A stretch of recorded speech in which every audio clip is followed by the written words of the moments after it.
नमस्कार दर्शकों, मैं पीयूष कुमार संपूर्ण वाहिनी में बहुत बहुत स्वागत है आप सभी का। अभी हम आपको बताया जो आतंकी एक पन्नू नाम से एक आतंकी है वो विदेश में बैठा हुआ है, लेकिन हिंदुस्तान के अंदर एक उसका धमकी भरा वीडियो सामने आया है। हम आपको बता दें वो धमकी आई है उत्तर प्रदेश के लिए। उत्तर प्रदेश में होने वाले महाकुंभ प्रयागराज के ऊपर 3 तारीखों का ऐलान किया गया है। तारीखें हम बताएंगे, आगे चल करके तारीखें भी बताएंगे। उन 3 तारीखों पे आतंकी पन्नू ने कहा है कि इसमें जो इससे पहले हम आपको बताएं उत्तर प्रदेश पुलिस द्वारा 3 आतंकवादियों को मुठभेड़ में गोली मार करके मुठभेड़ में गोली मारी गई थी, जिसके बाद हॉस्पिटल वालों ने डेथ घोषित कर दिया गया था। लेकिन उसके बाद अब आतंकी पन्नू का ऐसा बयान आना कहीं ना कहीं भारत देश के अंदर हड़कंप मचाने जैसा है, क्योंकि ऐसा नहीं है कि उस प्रयागराज के कुंभ मेले में 100-200 हज़ार कई लाखों की संख्या में जनता वहाँ मौजूद होगी, अपने आस्था के साथ वहाँ पे स्नान वगैरह एवं अन्य पूजा पाठ करेगी। आइए इसी के ऊपर हमारे साथ सुप्रीम कोर्ट के एक वकील जुड़े हुए हैं, इनसे वार्तालाप करते हैं। सर, क्या नाम है आपका? मेरा नाम एडवोकेट ड्रूप कुमार। सर, क्या कहना चाहेंगे जिस प्रकार से आतंकी पन्नू का अब ऐसा खालिस्तानी बयान आ जाना, एक धमकी भरा मैसेज आ जाना, देश को कहीं ना कहीं वो ऐसा नहीं लग रहा कि माहौल बिगाड़ेगा देश का? कोई माहौल वाल नहीं बिगड़ेगा। पन्नू जैसे कितने घटियारे सब यहाँ घूमते रहते हैं। अच्छा। सबका इलाज रोज होता है, समझे। हाँ।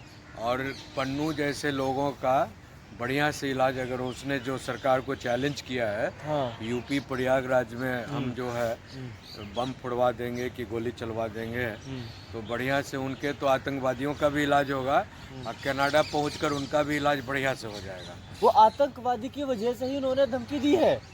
उन्होंने कहा है 3 आतंकवादी मारे गए हैं उत्तर प्रदेश में, उन 3 अरे भैया, तो जिस तरह से तीनों, अरे भैया सुन ले, जिस तरह से तीनों आतंकवादी को ढेर किया गया, हाँ, उसी तरह से बाकी लोग जो उनके अन्नू पन्नू चन्नू लन्नू ढन्नू के जो रिश्तेदार आएंगे, पहरेदार आएंगे, चिकनेदार आएंगे, मुकनेदार आएंगे, सबों को इसी तरह उल्टा दिया जाएगा। अच्छा। भारत सरकार कोई चूड़ी पहनकर नहीं बैठी हुई है।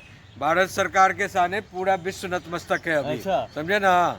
अरे योगी आदित्यनाथ को धमकी मिली चुकी है। अरे योगी आदित्यनाथ जैसे लोगों का बाल बाका नहीं कर सकता है अन्नू मन्नू चन्नू गन्नू जैसे लोग, समझे। अच्छा। ना, उस जितना वो सोचा नहीं होगा ना समझा नहीं होगा। हाँ। अभी उसको बोलो चने के बाढ़ में भुंजा फूके, समझे। अच्छा। ना, और उससे ज्यादा योगी आदित्यनाथ, मोदी और डोभाल और अमित शाह जी और राजनाथ सिंह जी बैठे हुए हैं तैयारी। अच्छा। कर ये इस तरह के जो है ढोलपिटवे जो आतंकवादी हैं और जो पाकिस्तान बांग्लादेश के सहारे जी रहे हैं, हाँ, उनको कहो कि तुम अपने खोचा तमंचा बांधकर तू चला जा। अच्छा। ये तो तेरा भी इलाज हो जाएगा। अरे इलाज की आप बात करें, उसका बकायदा ऐसे सोशल मीडिया पे जो वीडियो आई है वो कह रहे हैं कि 3 तारीख है, 3 तारीख पे हमला होगा और ये कुंभ प्रयागराज हिंदुस्तान के अंदर का आखिरी कुंभ प्रयागराज होगा। उसका आखिरी दिन होगा।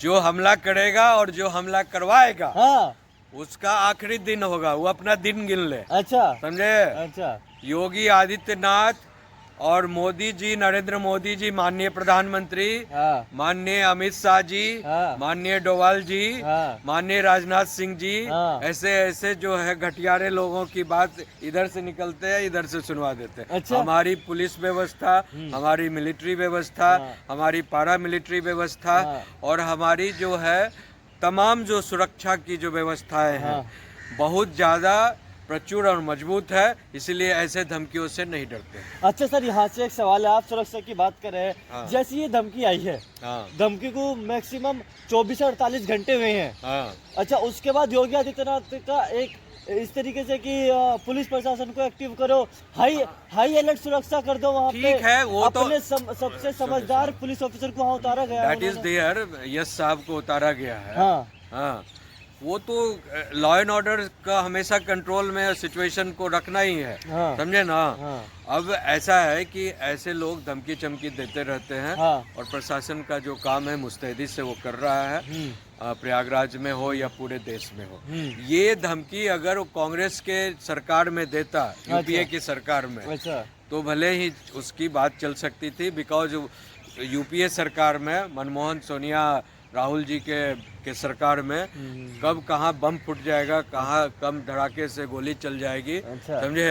ये रोज का शिगुफा था और रोज जो है कार्यक्रम लोग करते रहते थे, तो उनको इस तरह की आदत। लेकिन आपने देखा होगा कि जब से मोदी सरकार आई है भारत में, हाँ, तब से, और जब से योगी जी की सरकार बनी है यूपी में, कहाँ कोई दंगा हुआ? कोई दंगा नहीं हुआ। हाँ, अरे क्या बात कर रहे हैं सर? क्या उत्तर प्रदेश में नहीं हुआ क्या? अभी संबल की घटना। अरे भैया वो दंगा नहीं था भाई, दंगा होता है हिंदू मुस्लिम सिख ईसाई सब आपस में लड़ जाए, उसको दंगा। वो तो ऑर्गेनाइज एक जो था ना, आपस में एक ही तरफा जो है पत्थरबाजी हो रहा था पुलिस के ऊपर। दंगा इसको नहीं कहते हैं, समझे ना। ये तो जो फिरका परस्त लोग हैं, जो इंडिया अलायंस के लोग हैं, अखिलेश यादव के जो लोग हैं, जो उनके एमपी एमएलए के जो लोग हैं, वो लोगों ने पहले से एक ऑर्गेनाइज रैकेट बनाया और कहा कि योगी जी के सरकार में दंगा नहीं हो रहा है, तो और लॉ एंड ऑर्डर बड़ा सख्त है, तो उसको जो है थोड़ा पत्थरबाजी गोलीबाजी करवा कर उनको बदनाम करो, समझे। अदरवाइज कोई दंगा उसको दंगा नहीं करते। दंगा कराया था केजरीवाल ने। हाँ, वो जो इसके पहले जीत कराया था, तो दिल्ली ईस्ट दिल्ली में उसने कराया था, वो भी दंगा नहीं था, एक तरफा जो था। हाँ, मुझे याद नहीं है। वो उसने जो है मुस्लिमों को उकसाकर हिंदुओं को घर में जाल पहुंचाया। मतलब राजनीति उकसाते उकसने वाले पे उकस भी जाते हैं। क्यों नहीं उकस सकते? कुछ लोग तो यही काम ही करते हैं। 24/7 जो है, कुछ लोगों का धंधा ही है, उनकी रोजी रोटी इसी से चलती है। उनकी गाड़ी घोड़ा और उनकी महल इसी से चमकती है कि कैसे हिंदू मुस्लिम में दंगा कराओ, कैसे जो है किसका काट कर पॉकेट मार लो, किसका ताज इधर से उधर उठा लो, समझे ना। हाँ, ये सब तो चलता रहता है। इसीलिए इसमें डरने उड़ने की कोई बात नहीं है। लेकिन सर, आतंकी पन्नू का धमके भरा वो वीडियो हल्के में भी तो नहीं लेना चाहिए ना। आप फिर हल्के में लेने की बात कर रहे हैं। बिल्कुल हल्के में लेना चाहिए, और उसका इलाज बहुत जल्दी होने जा रहा है। उसने ऐसे कई और भी तो बड़े बड़े कांड करे होंगे ना, तो उसका भी कांड हो रहा है। जहाँ जहाँ वो कांड पता लग रहा है ना, किसने क्या क्या कांड किए हैं, कहाँ कहाँ किए हैं, उसका भी इलाज बढ़िया से हो रहा है। चोट लगा लगा कर हो रहा है। चोट लगा लगा कर? अच्छा, चोट किस प्रकार से लगा लगा कर? आप समझ सकते हो कैसे तपाया जाता है पिछवाड़ा। अच्छा जी, मतलब योगी फॉर्मूला।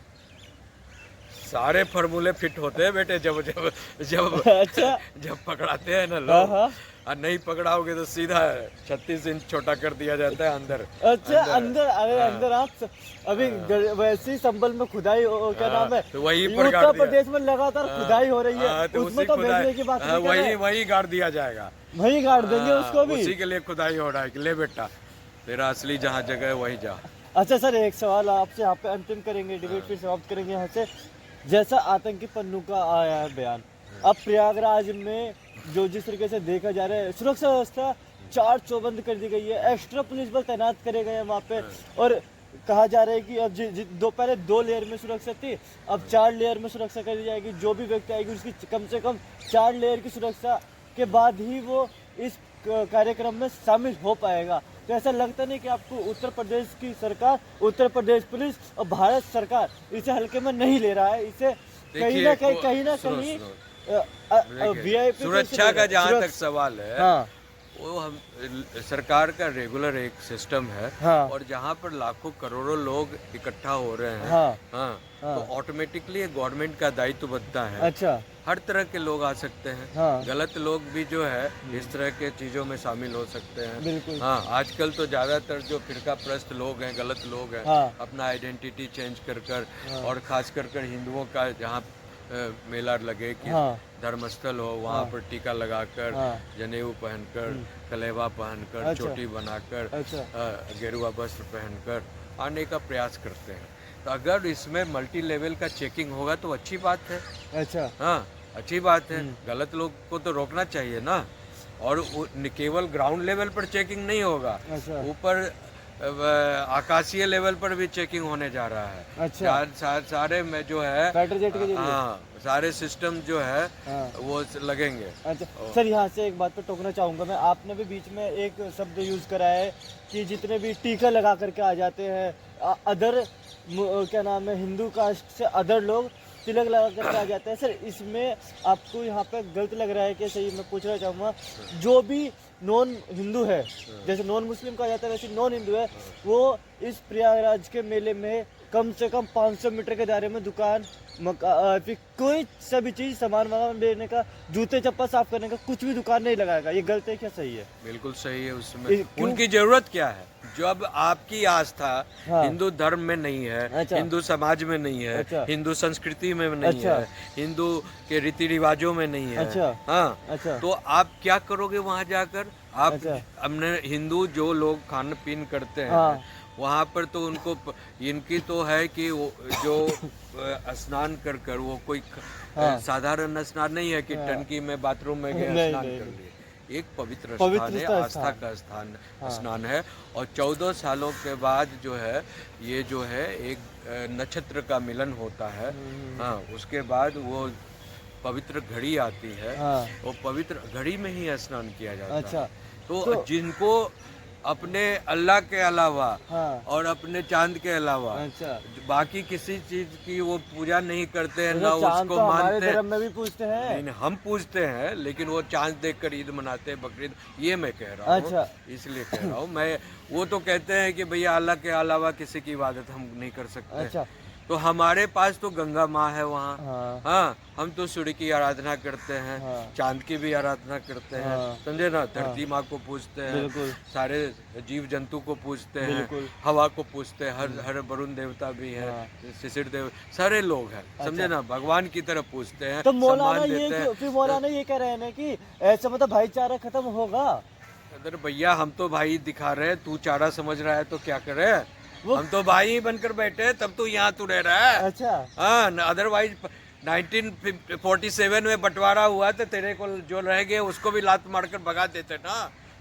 आखिर तू यहाँ रह रहा है, भाईचारा सही रह रहा है। हमारे किस्मतों हम लोगों हिंदुओं के भाईचारा के कारण ही रह रहा है। अदरवाइज तेरी जरूरत क्या है? तू तो जितना तेरी पॉपुलेशन थी उस समय 1946 में, तूने मुस्लिम लीग बनाकर तुमने उतना जमीन ले लिया, रिसोर्सेज ले लिया, धन ले लिया, सारा चीज ले लिया, तो उसके बाद तेरी जरूरत क्या है यहाँ पर बंटवारा कर कर? तो तुमको पाकिस्तान चला जाना चाहिए था। तुम यहाँ पर अगर जिंदा है और सारे गवर्नमेंट की, भारत सरकार की सारे फैसिलिटीज को एंजॉय कर रहे हो, बढ़िया से रह रहे हो, बढ़िया से स्कूल में पढ़ रहे हो, बढ़िया से खा रहे हो, जितने भी योजना है भारत सरकार के या स्टेट्स के सारे का लाभ उठा रहे हो, हाँ, तो इससे बड़ा ज्यादा क्या? जितने हॉस्पिटल से सब में फ्री में इलाज हो रहा है, फ्री में तुमको 5 किलो हर व्यक्ति पर अनाज मिल रहा है, समझे, और फ्री में दवा दारू व्हाट नॉट, फ्री में जस्टिस मिल रहा है। न्यायालय में खड़े हैं ना, तो न्यायालय क्या जस्टिस भी आप अगर दोगे कि हम इकोनॉमिकली मतलब कमजोर हैं, तो फ्री में न्यायालय का भी मिलता है। तो और क्या चाहिए? इससे ज़्यादा कहाँ? पाकिस्तान में तो कुछ नहीं मिलता है। जहाँ गए हैं ये लोग वहाँ रो रहे हैं, कटोरे के भूख में आटा के लिए एक दूसरे का मर्डर कर रहे हैं। वो कह रहे हैं कि यूपी सरकार सही नहीं कर रही, ये सब कर। कौन कह रहा है यूपी सरकार सही नहीं कर रही? कई मौलाना कह चुके यूपी सरकार सही नहीं कर रही है। यार सुनो, उन मौलानाओं को जो ये हरामी के चुतिये की तरह बात करते हैं, उनको 10 लाख सुबह और 10 लाख शाम मारना चाहिए, समझे? और देख लो, मैं बताता हूँ, तुम्हारे यूपी में वही मौलाना है, मैं लाखों मौलानाओं से मिला दूंगा यूपी में, लाखों मुस्लिम भाइयों से मिला दूंगा, मुस्लिम बहनों से मिला दूंगा, दिल्ली में, यूपी में, बिहार में, झारखंड में, बंगाल में, मैं जिस स्टेट में कहोगे मैं लाखों की संख्या में मिला दूंगा, 1 2 10 नहीं। अच्छा, जो मोदी को पूछते हैं, योगी को पूछते हैं, और उनको कहते हैं इससे बड़ा मुख्यमंत्री, अच्छा मुख्यमंत्री नहीं होगा, इससे अच्छा प्रधानमंत्री नहीं हो सकता। अच्छा, तो कुछ लोगों को अपना फिरका परस्ती करना है, हिंदुस्तान को टारगेट बनाए हुए हैं, जिहाद हिंद का जो क्या है उनका, हिंद गजवाए हिंद का, हाँ, वो जो करे हैं, तो उनका है, उनका भी बहुत जल्दी इलाज होगा। अच्छा? सरकार सारी सिस्टम में सबको रखे, सबको रडार पर रखे हुए हैं। तो देखा आप सभी ने, ये थे सुप्रीम कोर्ट के एडवोकेट जो कह रहे थे कि पन्नू जैसे कई खालिस्तानी आए, कई आतंकवादी आए, लेकिन हिंदुस्तान का कोई कुछ नहीं बिगाड़ पाएगा। तो देखते रहिए संपूर्ण भारत न्यूज।